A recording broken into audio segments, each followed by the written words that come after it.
Gente, obrigado pelo convite. Estou muito contente, adorei o que eu ouvi aqui. Faz todo sentido, acho que a Sabesp está tomando as providências que tem que tomar para continuar prestando o serviço que deve prestar para a população. Eu, como cidadão, fico mais seguro, né? E fico contente também de ter essa qualidade de relacionamento com as pessoas. Eu vou falar sobre evolução, mas evolução não no sentido de melhoria, não como sinônimo de progresso, mas evolução como fenômeno natural. O que vocês estão vendo aqui?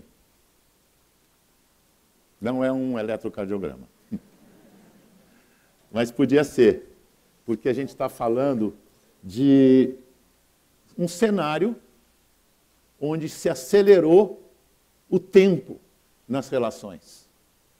Então, nesse primeiro momento aqui, com essa linha estável, nós estamos vendo um mundo com pouca gente e uma tecnologia de informação e comunicação muito cara e pobre. Então, o fluxo de informação na sociedade era muito lento. Pouca informação e muito devagar. Tão devagar que passava anos, décadas, gerações, onde nada de relevante acontecia de novo. O futuro era igual ao passado. Beleza, deu certo. O que aconteceu com o mundo? Muito mais gente, uma tecnologia de informação e comunicação muito mais barata, conectando todo mundo produzindo conhecimento, mandando conhecimento para lá e para cá, tomando decisão ao mesmo tempo. Isso muda a dinâmica social. A dinâmica social que antes podia ser comandada e controlada à vontade da hierarquia, de repente a dinâmica social começa a ter uma sensibilidade biológica. Funciona assim, nem sistema vivo. E começa a ser regido por alguns princípios que a gente não consegue entender. Como, por exemplo, pequenas causas provocam grandes efeitos. Imprevisível. Esse é o cenário que a gente está vivendo. Qual é a competência que a gente precisa ter para sobreviver, para garantir a perenidade num ambiente imprevisível? William, o que a gente tem que fazer? Adaptação. Nós temos que ter uma competência que não era necessária nesse ambiente que nós vivemos até hoje. Essa nova competência é aprender a aprender. É saber adaptar-se a um cenário não previsível. Portanto, a agilidade com que você se adapta, a agilidade com que você captura o que está mudando no cenário, traz para dentro, desenvolve nova competência e volta para ficar bem na foto, passa a ser determinante, gente. Agilidade não é um desejo da hierarquia, é imperativo de sobrevivência. Gente, uma nova maneira da gente entender as organizações não é mais como uma máquina, um sistema fechado ou um relógio. O reconhecimento de recursos humanos para pessoas, gente, isso é design. Os projetos que você está colocando, isso é design. É criar condição de operação diferente do que foi. A boa notícia é que nós somos isso. Não tem muito papo cabeça. Nós somos sistemas vivos, interativos, adaptativos. Não tem um conhecimento intuitivo implícito em cada um de nós. Nesse ambiente que a gente está falando, onde você tem que ter uma troca de informação para você estar apto a lidar com o cenário conforme ele se apresenta, essa mudança tem feito organizações perderem valor e outras ganharem valor. A gente quer dizer o seguinte, tudo aquilo que o ser humano está envolvido tem pelo menos 3 aspectos a ser considerados. Um aspecto físico, tangível, concreto, tem peso, textura, temperatura, fácil de medir. Tem um aspecto emocional, gosto, não gosto, simpatizo, não simpatizo, mais difícil de medir. E tem um aspecto do julgamento, certo, errado, concordo ou não concordo, que a gente chama do âmbito do filosófico. Quando a gente nasce, a gente desenvolve um processo de ter as competências para lidar com esses 3 aspectos. No nascimento, a gente desenvolve a competência de gestão do concreto, do físico.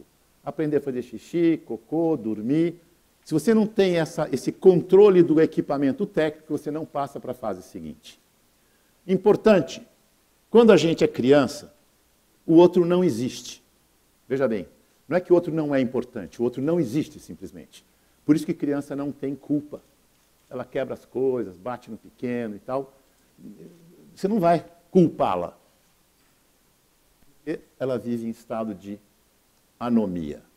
Isso significa o não conhecimento da existência do outro. O outro aparece na nossa vida como um sintoma do fim da infância e o início da adolescência e da juventude. E aí a gente descobre duas coisas, uma coisa muito boa e uma coisa terrível.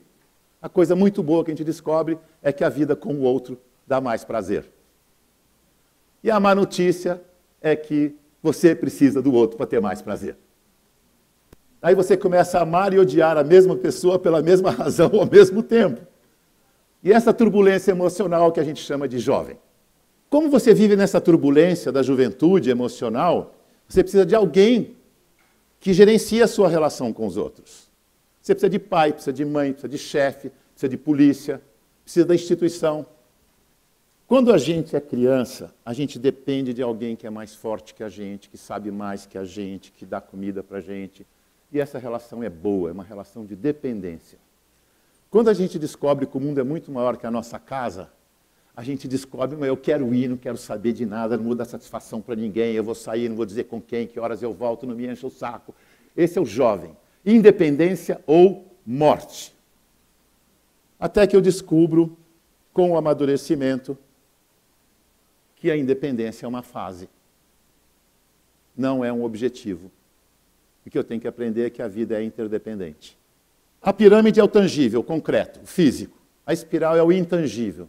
A espiral é a sua cabeça que vai abrindo, aos poucos, e vai cabendo mais coisa, para você se tornar cada vez mais capaz de tomar decisões que melhorem a vida de maior número de pessoas com menor risco.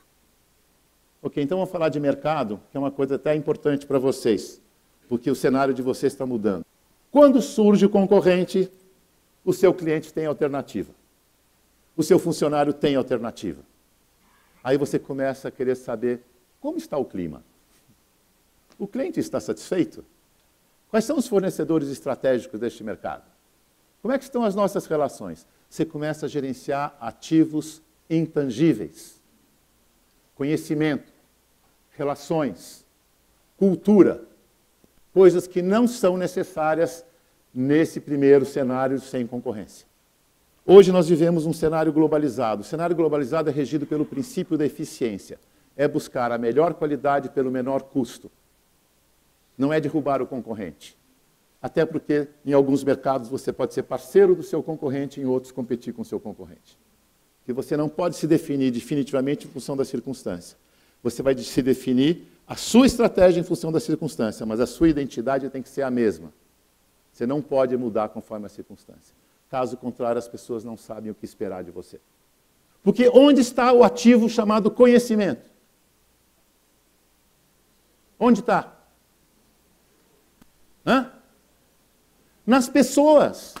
E as pessoas estavam sendo tratadas como recursos, sem todo o potencial de produção de conhecimento efetivamente, de inovação, de crítica. Por quê? Elas estavam contratadas para repetir aquilo que deu certo no passado. Hoje a gente sabe, quem sabe mais sobre como as coisas funcionam é quem está com a barriga no balcão. O conceito de inovação hoje é bottom-up design. Copiando a natureza. Na natureza não tem hierarquia. Os sistemas vivos aprendem da periferia para o centro. Então, como é que faz? Presta atenção no como é que os caras estão fazendo na base. Traz para cá, sistematiza e devolve rapidamente para a galera. Quando a gente fala de sistema vivo, gente, não é abobrinha, não é bullshit. Aqui está uma definição de sistema, vocês conhecem porque vocês são um sistema, vocês são uma rede Sabesp. Conjunto de elementos, todo mundo sabe o que é conjunto de elementos, que trabalham de forma interdependente, ok? Com um propósito comum. Nós, como eu já falei, somos sistemas vivos, ok? Portanto, o nosso corpo, sistema vivo, tem um propósito. Qual é o propósito do corpo humano? Manter o equilíbrio, para ficar vivo. Homeostase, né? Estasis. Então, o equilíbrio é um propósito compartilhado por cada molécula do seu corpo, ok? Propósito é ferramenta de gestão, garante segurança, porque garante velocidade, agilidade para se adequar num cenário não previsto. Eu gosto muito do Papa Francisco porque ele é um cara da época. Tá? Olha só esse texto que ele falou. Sonho. Quem que vocês acham que sonha? O Papa ou o Bergoglio? Você acha que Papa sonha? Não. Papa não sonha, né? Papa é um cargo com atribuições seríssimas. Tem um monte de iluminação que vem do mundo, né? Espiritual, tudo, mas ele não sonha. Quem sonha é o Bergoglio. Quem sonha é o homem que aceitou o desafio de sentar naquela cadeira e viu aquela situação e falou assim, Martin, tem que mudar tudo. Do jeito que está, não vai dar certo. E a igreja estava perdendo o mercado. Aí ele falou, sonho com a transformação da igreja. E, gente, ele está procurando a perenidade da igreja, tá? Ele está buscando a perenidade da igreja. Olha o gestor, como ele vê a busca da perenidade. Ele fala, sonho com a transformação da igreja. Aí vem o briefing dele. Para que seus costumes, seu estilo, sua linguagem e toda a sua estrutura, ele está falando de design, linguagem. Linguagem é processo. Se você não tem a linguagem adequada para o processo não flui. Estilo, linguagem, toda a sua estrutura se converta em um canal. Não é uma torre, é um canal. Não é uma torre onde poucos estão lá dentro e você fica aumentando a riqueza daquela torre. Comando e controle. Não. Canal. É um canal por onde passam coisas. Entra de um jeito, sai de outro e enriquece a sociedade. E é o fato da igreja enriquecer a sociedade sendo um canal que vai preservar a igreja. A sociedade vai dizer, que igreja legal. Ela presta um bom serviço. E a consciência, gente, é de que estamos juntos e misturados. Não tem nós eles, né? É nós. E eu tenho convicção de que nós estamos vivendo um processo muito legal que eu chamo de humanização da sociedade. Não somos mais peças de engrenagem e as empresas não são relógios. São sistemas vivos, interativos, que contam com células vivas, sensíveis, autônomas, para poder manter a coisa evoluindo e sendo divertido e produtivo ao mesmo tempo.